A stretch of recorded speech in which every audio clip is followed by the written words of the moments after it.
കൊച്ചിയെ കിടിലം കൊള്ളിച്ച French ചാരക്കപ്പൽ case 3 പതിറ്റാണ്ട് പൂർത്തിയാക്കുകയാണ്.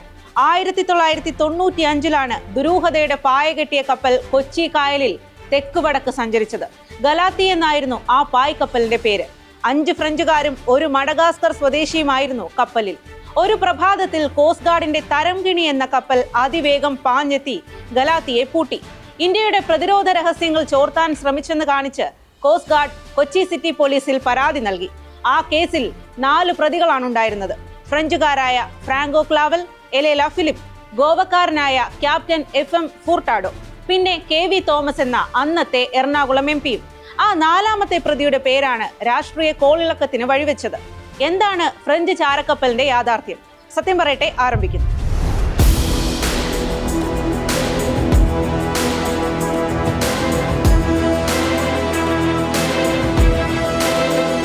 ഇപ്പോൾ സംസ്ഥാന സർക്കാരിന്റെ ഡൽഹിയിലെ പ്രതിനിധിയായ KV തോമസ് എങ്ങനെ ഈ കേസിൽ പ്രതിയായി?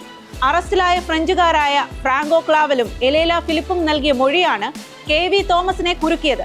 സർവേ നടത്തുന്നതിന് മുൻപ് KV തോമസിനെ കണ്ട് സംസാരിച്ചെന്നും അനുമതി വാങ്ങിയിരുന്നുവെന്നുമാണ് അവർ നൽകിയ മൊഴി. മാത്രമല്ല KV തോമസ് ആണ് ലോക്കൽ ഗാർഡിയൻ എന്നാണ് ഫ്രഞ്ചുകാർ കൊച്ചിയിലെ വിവിധ സ്ഥലങ്ങളിലെ സന്ദർശക രജിസ്റ്ററുകളിൽ എഴുതിയിരുന്നത്. അന്നത്തെ MP-യെ പ്രതിപട്ടികയിൽ എത്തിച്ചത് എന്താണെന്നറിയാൻ കേസിന്റെ തുടക്കം മുതലുള്ള സംഭവങ്ങൾ അറിയണം. ഫ്രാൻസിൽ നിന്ന് വന്ന ഗലാത്തി എന്ന പായ്ക്കപ്പൽ ആദ്യം നങ്കൂരമിട്ടത് ഗോവയിലാണ്. മഡഗാസ്കറിൽ രജിസ്റ്റർ ചെയ്ത ഫ്രഞ്ച് ഉടമസ്ഥതയിലുള്ളതാണ് കപ്പൽ. ഗോവയിൽ ഫേൺസ് ഇന്റർനാഷണൽ എന്ന കൺസൾട്ടൻസി നടത്തുന്ന ക്യാപ്റ്റൻ SM ഫൂർട്ടാഡോ വഴിയാണ് സംഘം ഗോവയിൽ എത്തിയത്. പാരീസ് ആസ്ഥാനമായ ഗോൾഡൻ ഒക്ടോപ്പസ് ആണ് സംഘത്തെ ചെല്ലും ചെലവും കൊടുത്തയച്ചത്. സമുദ്രോത്പന്നങ്ങളെ കുറിച്ച് പഠിക്കാനാണ് സംഘം വന്നതെന്നാണ് രേഖകൾ. ഇന്ത്യൻ തീരങ്ങളിൽ നിന്ന് യൂറോപ്പിലേക്കുള്ള കയറ്റുമതിയായി ബന്ധപ്പെട്ടാണ് നേരിട്ടുള്ള പഠനം എന്നാണ് വിശദീകരണം. ഈ കപ്പൽ ഗോവയിൽ നിന്ന് നേരെ കൊച്ചിയിലേക്ക് പുറപ്പെട്ടു. കൊച്ചിയിലെത്തിയ സംഘം ഒരു പകൽ മുഴുവൻ KV തോമസ് MP-യെ കണ്ട് പിന്തുണ ഉറപ്പാക്കി. ഇതിനുശേഷം കൊച്ചി കായലിലൂടെ സർവീസ് ആരംഭിച്ചു. രാവിലെ മുതൽ രാത്രി വൈകുവോളം വരെ നൗക കായലിൽ ചുറ്റിക്കറങ്ങി. ചില ദിവസങ്ങളിൽ നേരം വെളുക്കും മുൻപ് തന്നെ പ്രവർത്തനം തുടങ്ങി. ഇതാണ് സംശയം ജനിപ്പിച്ചതെന്നാണ് കോസ്റ്റ് ഗാർഡ് പറയുന്നത്. കോസ്റ്റ് ഗാർഡ് പിടികൂടുമ്പോൾ കപ്പലിൽ ഉണ്ടായിരുന്ന ഉപകരണങ്ങളാണ് കേസ് ദുരൂഹമാക്കിയത്. 2 മാഗ്നെറ്റോമീറ്ററുകൾ ഉണ്ടായിരുന്നു. ഇവ ആഴക്കടലിലെ മത്സ്യസമ്പത്ത് അറിയാനാണെന്നാണ് കപ്പലിലുള്ളവർ പറഞ്ഞത്. എന്നാൽ ഇവ കടലിനടിയിലെ സൂക്ഷ്മ ചലനങ്ങൾ വരെ അറിയാനുള്ളവ ആയിരുന്നെന്നാണ് കുറ്റപത്രം.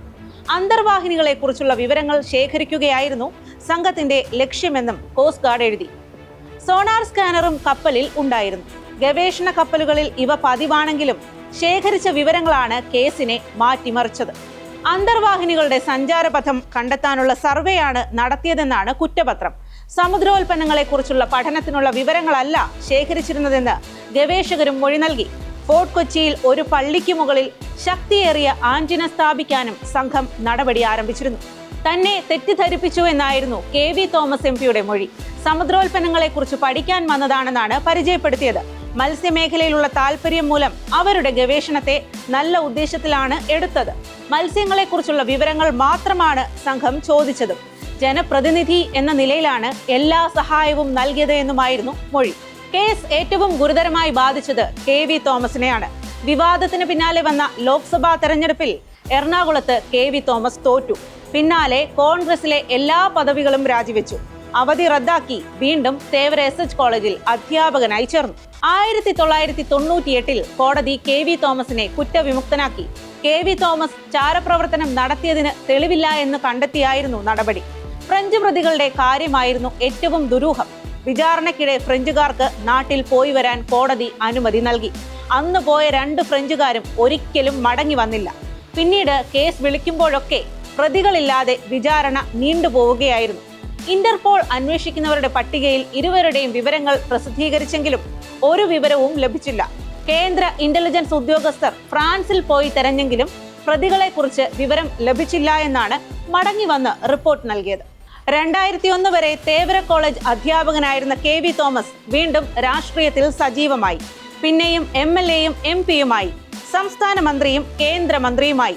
ഒടുവിൽ ഇപ്പോൾ കോൺഗ്രസ് വിട്ട് ഇടതു സഹയാത്രികനായി. കേസിൽപ്പെട്ട കപ്പൽ വർഷങ്ങളോളം തുരുമ്പെടുത്ത് കൊച്ചി കായലിൽ കിടന്നു. കപ്പൽ സൂക്ഷിക്കാനാവില്ലെന്ന് കോസ്റ്റ് ഗാർഡും CBI-യും അറിയിച്ചതോടെ അത് ലേലം ചെയ്തു. ലേലം ചെയ്ത് കിട്ടിയ 9 ലക്ഷം രൂപ ഖജനാവിലെത്തി. ഏതെങ്കിലും ഒരു വിവാദം വഴി ഖജനാവിന് ആദ്യമായി ലഭിച്ച നേട്ടമായിരുന്നു ആ 9 ലക്ഷം. ഇപ്പോഴും ഉത്തരം കിട്ടാത്ത ഒരു ചോദ്യമുണ്ട്. ആ കപ്പൽ ശരിക്കും എന്താണ് പഠിക്കാൻ ശ്രമിച്ചത്? നമസ്കാരം.